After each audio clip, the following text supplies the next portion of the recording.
First question this morning, should we negotiate with ISIS? Let's talk first to Major General Tim Cross, who has experience in that region. Tim, is it naive to think you can talk to ISIS? No, I don't think so. I'm in favour of dialogue, generally speaking, in every aspect of life. Let me, if I may, just sort of try and set a bit of a scene here. I served in Northern Ireland in the 70s as a bomb disposal operator, and of course people in the 70s and 80s talked about should we negotiate with terrorists and so forth in that context. In Northern Ireland in those days, there was a very relatively small core of hardened killers who were shooting people, blowing people up and all that sort of stuff. Around them was an inner circle of people who were very sympathetic to that and were harbouring them, giving them food and finance, hiding their weapons and that sort of stuff. And then around them was an outer circle of people who were pretty sympathetic with the cause, but would never have done the things that the inner core of terrorists were doing. So when we talk about dialogue, we need to be clear about who we're going to talk to. Who are ISIS? Who are ISIL? And winning the battle of ideas within that outer circle, that large outer circle, I think is what we're talking about here. So you would maybe go to the tribal leaders, maybe Absolutely. talk to other political leaders. What do you think of that? Is that a good idea? No, I think that's a very naive, with respect, I think that's a very naive way of thinking. How do you negotiate? How do you talk to people who believe that it's their God-given right to take sex slaves? How do you negotiate with people that believe that it's their God-given right and duty, and they're not actually ISIS anymore if they don't kill other people who are not the same as them, if they don't try to commit genocide against the Yazidis?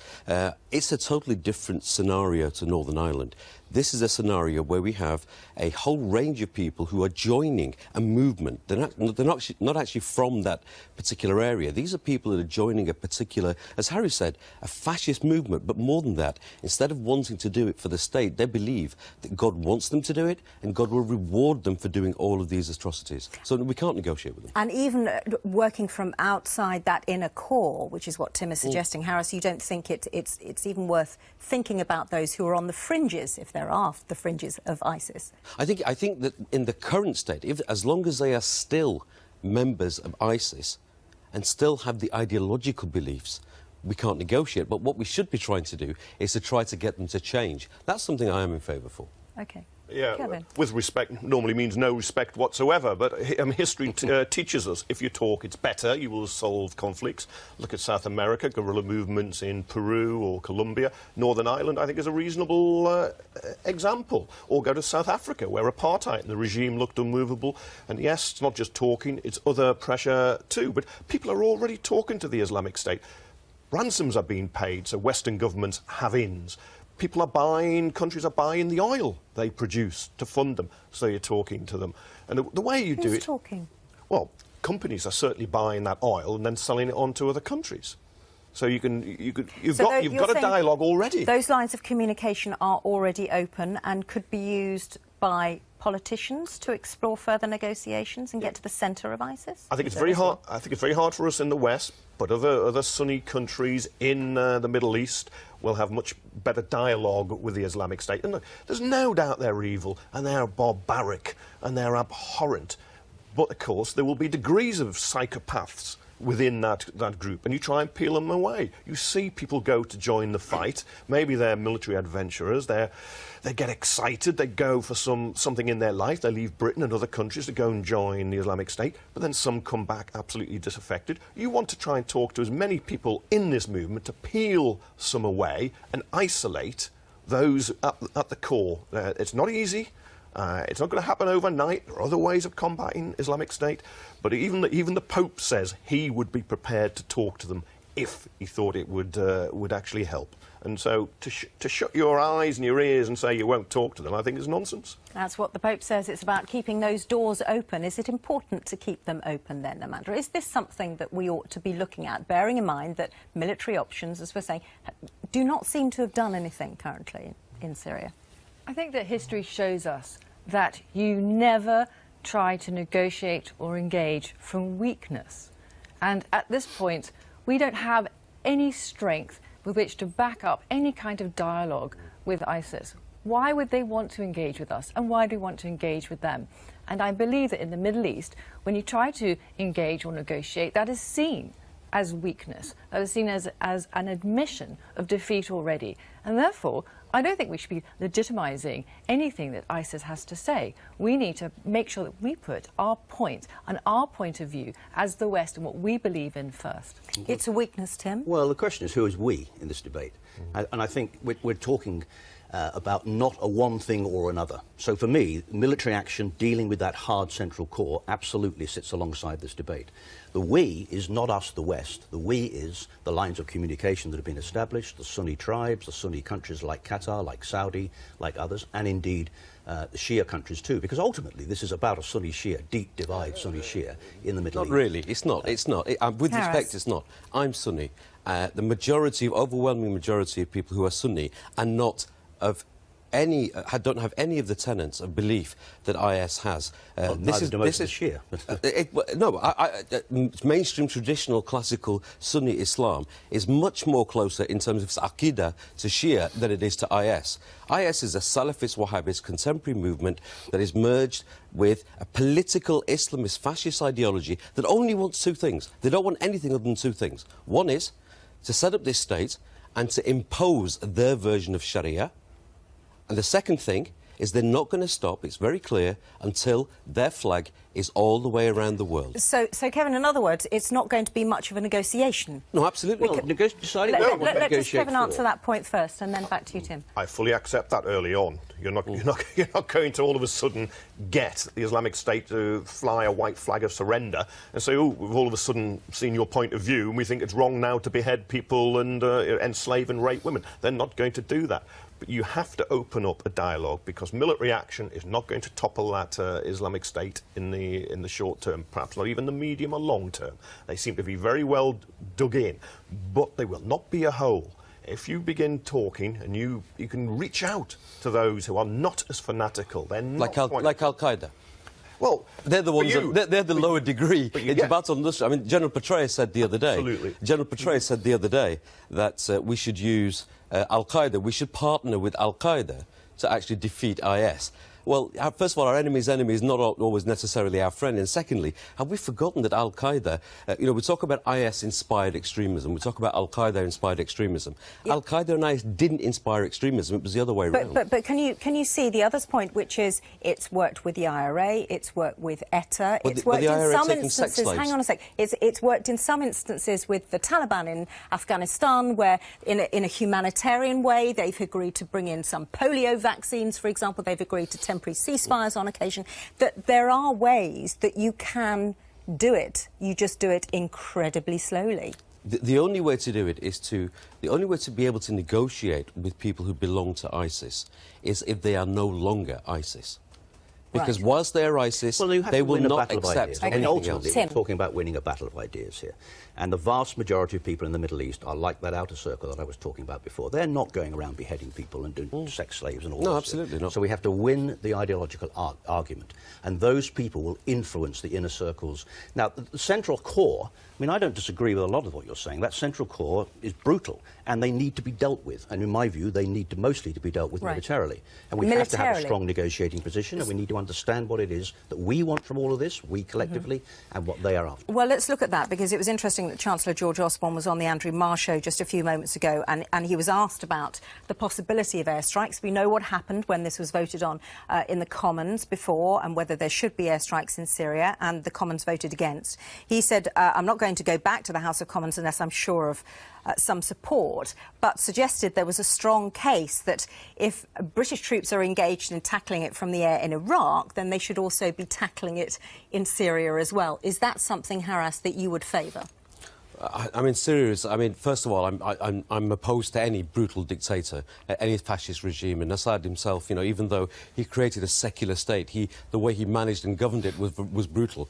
I think, yes, there has to be a holistic solution, and that involves military solution. But absolutely, long-term, I actually do agree with you that long-term, we have to win the ideological battle. We have to turn people around. And Syria is part of that. OK. Yeah. Can I ask you, Amanda, about airstrikes? Do you think that is part of the solution?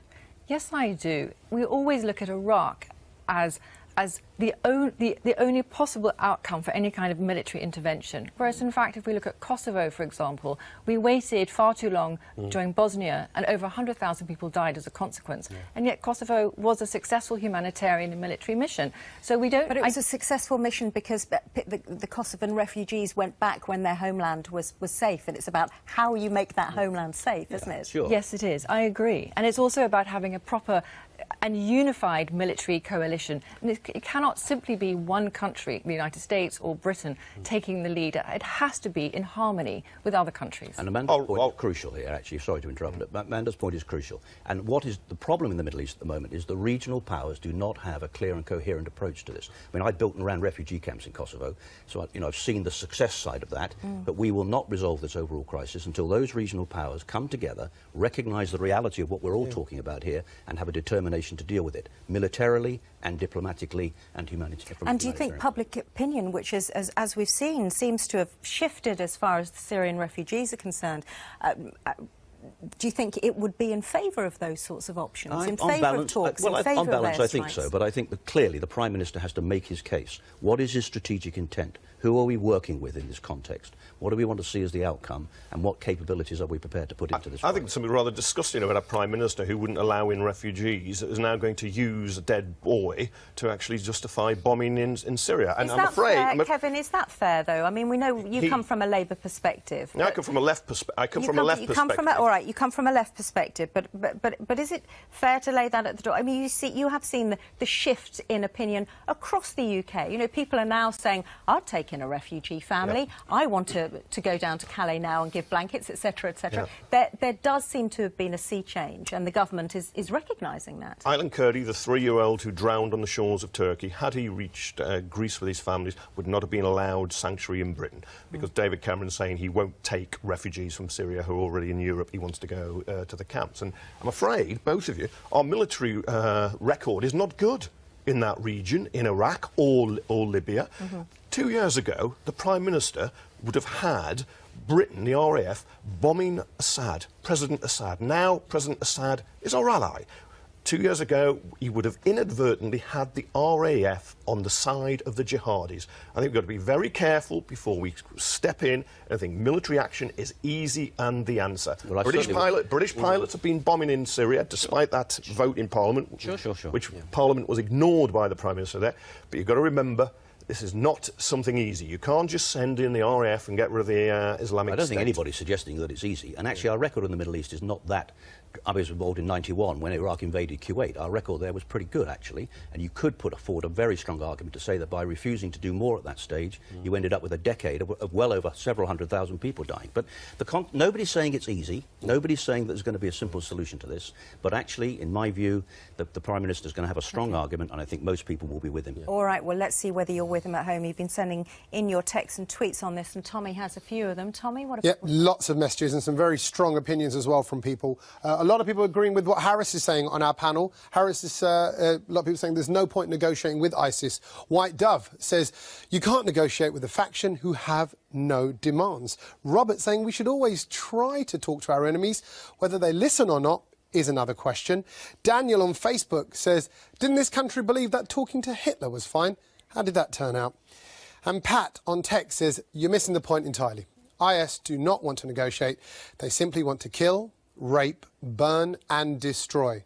They have no real ideology. And we just had this video sent in from Peter. The question is, should we negotiate with ISIS? My question is, who are we? The assumption that we're just one people in one nation lies at the root of this. Sean. Yeah, good point. Who are we? And then who are they? You know, that's the tricky point here, isn't it? Yeah, absolutely. Who talks? Who do they talk to? When does it start? How long does it go on for? And are they people you can negotiate with anyway? That's true, but I would want to reinforce one of the points that came out earlier. These lines of communication are open. Let's be clear about this. There will be people talking. They're talking diplomatically at prime ministerial, presidential level. Our foreign secretaries are talking to each other. Our foreign embassies in these countries in the region are talking. People are trying to work their way through this issue. being clear about who they are is one of the issues. And I mean, in some respects, I was trying to say earlier on, they are different. They're not a coherent whole. All right, and has it worked in other areas? Did it work with the Taliban in Afghanistan? You know, well, to a degree, I think it did. These things are never perfect. Did it work in Northern Ireland? Yes, in the end, after 35 years. But yes, did it work in South Africa? Yes, it did. There's a big difference ideologically between the Taliban, Al-Qaeda and ISIS. The strategy has always been, someone that Zawahiri, who's the leader of Al-Qaeda, has said that there's the near enemy and the far enemy. Al-Qaeda has always focused on the far enemy, which is us. And sort of because they believe that we are propping up their near enemy. For the first time, what an Islamist terrorist organisation is focusing on the near enemy and creating this land. They're not going to let go of that piece of land because that is at the core of their belief. So they are different. And of course, the most people they're killing are fellow Muslims. Absolutely. OK, and your point, Haras, is that a military solution is the only one. Well, it's not the only one. It's the major. But Kevin's point is that hasn't worked either in other places. Why do we think that a military option will work, Amanda? I think we need to differentiate, though, between the private and the public. It's all very well for governments to have private dialogue with anybody, but what we should be concerned about is public perception. Yeah. And any kind of public dialogue confers legitimacy to IS. Yeah, and if we're worried about preventing young people and older people in this country from thinking that ISIS has legitimacy and wanting to go over there to fight, then we need to engage with them in this country rather than worrying about what's going on over there. Yeah, but they're not exclusive, are they? You have to engage with those who, for whatever reason, think it's exciting to go out and join the Islamic State, whatever's wrong with their lives here. Now, of course you do that, and part of it's education, part of it's not discriminating against people, it's engaging people, trying to understand, I mean, you do it with your group. Why is this happening? But at the same time, you've got to deal with the problem out there where the Islamic State... I think there's one of the final solution. I think that we're fighting a different type of war now. Not just... Sorry, not final. Yes, yes, it was. The battle now, this battle can be won by civil society. Yes. And I think civil society needs to take this battle through the medium, online, social media, and all the skills we have. That's the battle we can win. And everybody's agreeing with that. Thank you very much for making those points, all of you.